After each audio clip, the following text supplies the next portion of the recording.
This is a Sports Catastrophe production. Hey there, Heather, ho there, it's Jeff Cutter Diamond. Welcome you to another Sports Catastrophe on this day. And on this day, September the 4th, in the year 1991, Roger Maris finally has that asterisk slash monkey off his back. Also, another big ruling happened that you may want to know about. So anyway, a little bit of context. When Roger Maris and Mickey Mantle were chasing Babe Ruth's immortal 60 home run mark from 1927, the year that the Yankees basically destroyed everybody. In the meantime, Mantle had 54 home runs, but he got injured and had to pull out of the competition. Roger Maris kept hitting home runs and all that. However, when Maris aimed to get to 61, Ford Frick, the commissioner and good friends with Babe Ruth, basically said that Maris had to get it in the 154 games era. Now, the problem was 1961 was the first year of the expansion era, the first time in Major League history that there weren't 16 teams in baseball, there were 18. As the Angels and the Senators, well, one Senators team moved to Minnesota to become the Twins, and then another expansion team called the Senators came by. And with 8 extra games, because of those 2 new spots, there would be a lot of chances to break Babe Ruth's record. But it was hard to. I mean, not too many people even approached 58 like Canton Greenberg did. But anyway, yeah. It seemed like Ford Frick was just trying to protect Babe's legacy and all that. But I get the point. Anyway, so anyhow, Maris got to 60 home runs in 154 games, but could not 59, but could not break it or even tie it. So Maris's mark would have an asterisk because he played in more games than the Babe did. Maris didn't get homer 61 until the final day of the season in his 162nd game off of Tracy Stallard.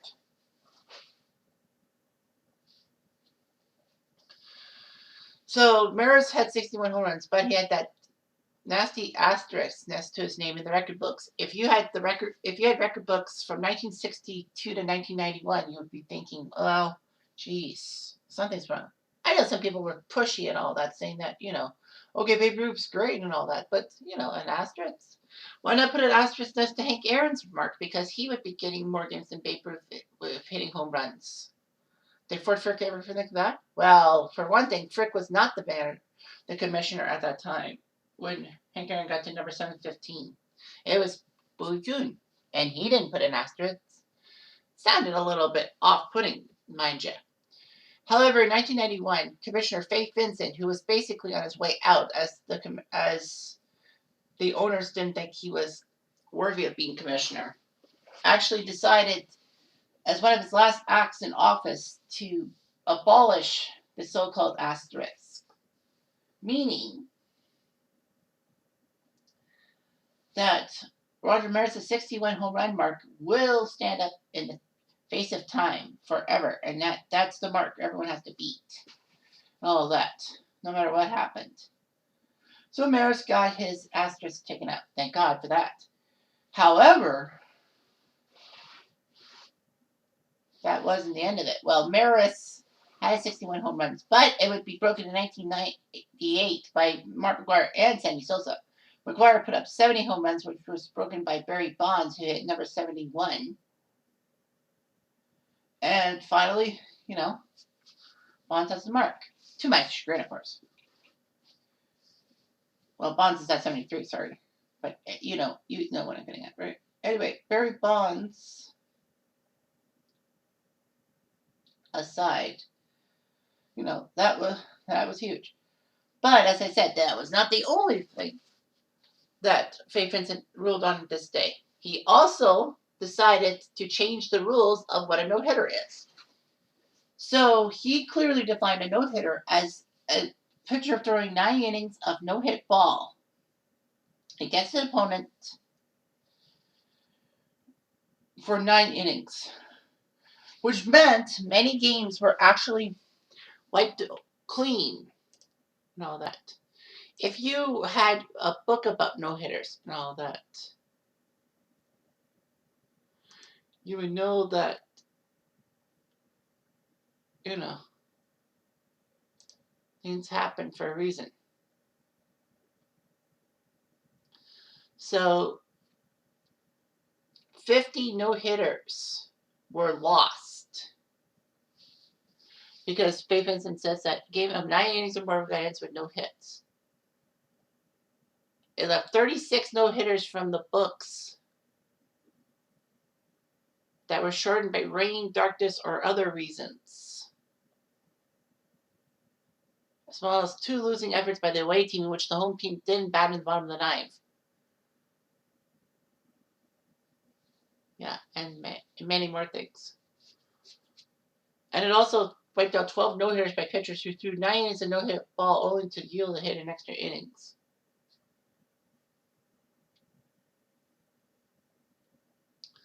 So anyway, there were lots of no-hitters that were lost because of this whole thing. The 39 no-hitters that were ruined. Well, there were many no-hitters that fell short of 9 innings, but the first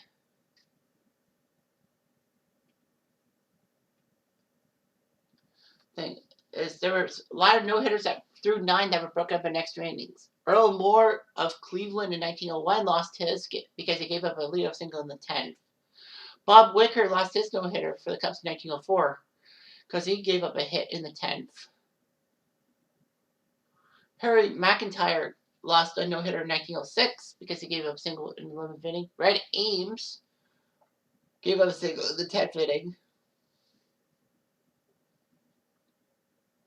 Now, of course, to specify, they gave up the hits in extra innings, but they got credited with a no-hitter because there was 9 innings in 1991. Tom Hughes in 1910 lost it because he gave up a single in the 10th.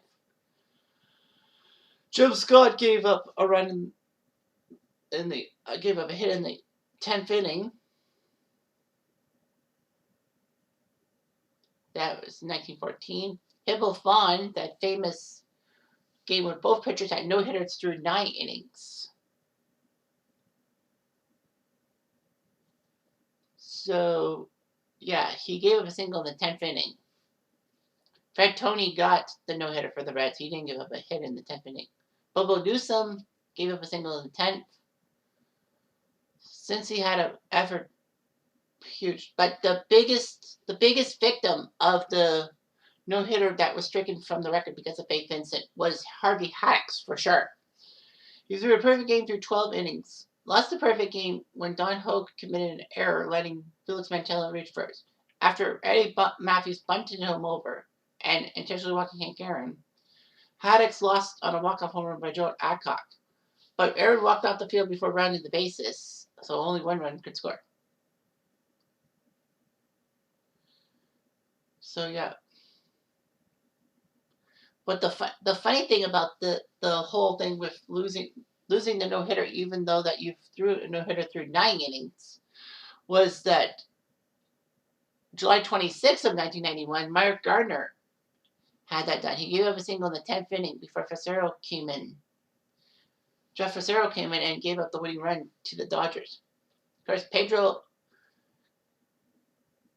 had a perfect game through 9 in 95 for the Expos, but he gave up a leadoff double.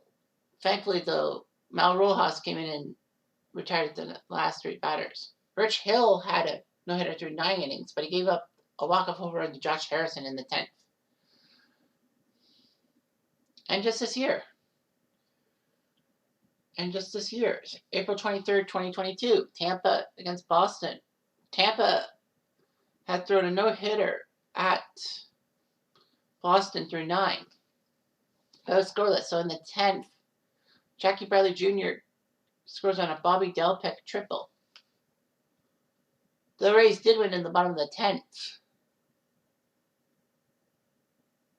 There were 2 no-hitters at the time that were lost. No-hitters that were lost by the away team, in which they were ended after 8.5 innings.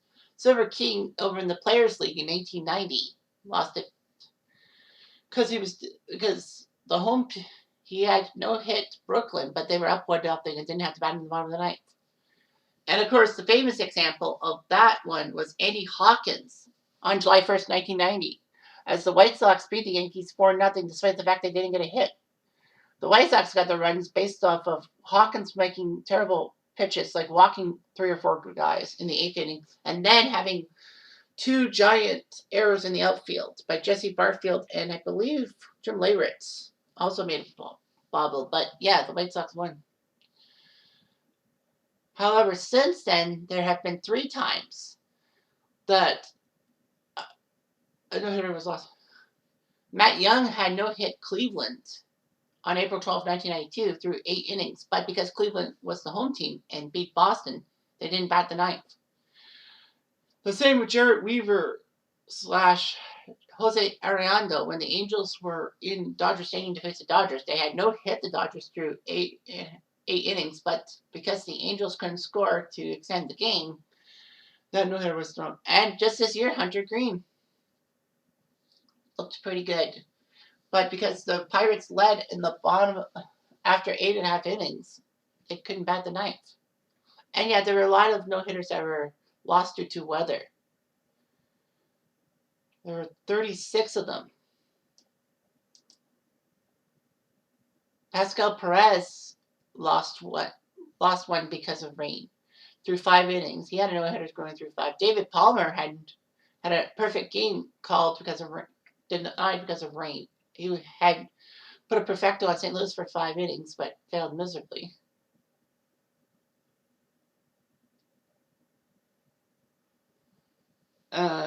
Let's see here. Dean Chance had a perfect game broken up because of rain. 5 innings against Boston.